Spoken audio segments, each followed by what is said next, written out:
முடியல, விட்டேன். அப்புறம் தான் கொஞ்சம் கொஞ்சமா ரியலைஸ் பண்ண ஆரம்பிச்சேன். இது எதுக்காக பண்றோம், என்ன ரீசன்? ஹிந்துவா ஒத்துமைப்படுத்தணும். இது யாரு ஹிந்து? எதுக்காக ஹிந்து?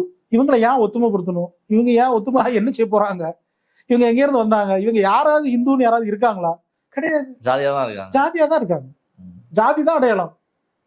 ஆமா, அது மாதிரி கடவுள் நம்பிக்கை வந்து இந்த சிவனை தான் நீ கும்பிடு, விஷ்ணுவை தான் நீ, முருகனை தான் கும்பிடுலாம் கிடையாது. எதுவுமே இல்லை. அவனுக்கு விருப்பப்பட்டு அவன் சாமி அவன் வீட்டுக்குள்ள கும்பிட்டு இருக்கான்.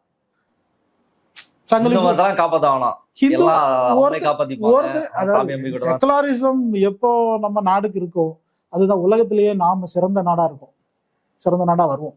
இந்த 15 வருட ஆட்சி காலத்துல இவங்க எவ்வளவுதான் மெட்ரோ கொண்டு வந்தாலும், பறக்கும் விமானம், பறக்கும் கார்லாம் இவங்க கொண்டு வந்தா கூட மனுஷனுடைய அந்த மனநிலையில மதங்கிறத வந்து ஊக்குவிச்சுட்டு இருக்காங்க. பிற்போக்குல தான் இருக்கும், முற்போக்குல இல்லை. சிந்தனை அளவுல முற்போக்குல இல்லை. நான் எதுக்கு எடுத்தாலும் பாப்பான் திட்டுறதும் தப்பு. எதை சில அரசியல்வாதிகள்லாம் நம்ம பாக்குறோம்ல, எதுக்கு எடுத்தாலும் பாப்பான் அப்படி ஒரு பாப்பான் மட்டுமே ஜாதியை கொண்டு தெரியல. கீழே ஒரு ஜாதி இருக்குன்னா அந்த ஜாதிக்காரனும் கூட அதுக்கு கீழே இருக்கவன தன்னுடைய தாழ்ந்தவனாதான் வச்சுட்டு இருக்கான். அவனை வந்து கிட்ட வந்து இது பண்றதே நெருங்க விடுறதே இல்லையே. நான் சொல்லக்கூடிய மேல டாப்ல இல்ல, கீழே பாட்டத்துல இருக்கிறவனும் அவனுக்கு கீழே இருக்கக்கூடிய ஜாதிக்காரனை அல்ல லாங்குவேஜ்ல வேற ஒருத்தனும் கூட அவன் கிட்ட நெருங்க விடுறது இல்லை. அப்ப இது ஒரு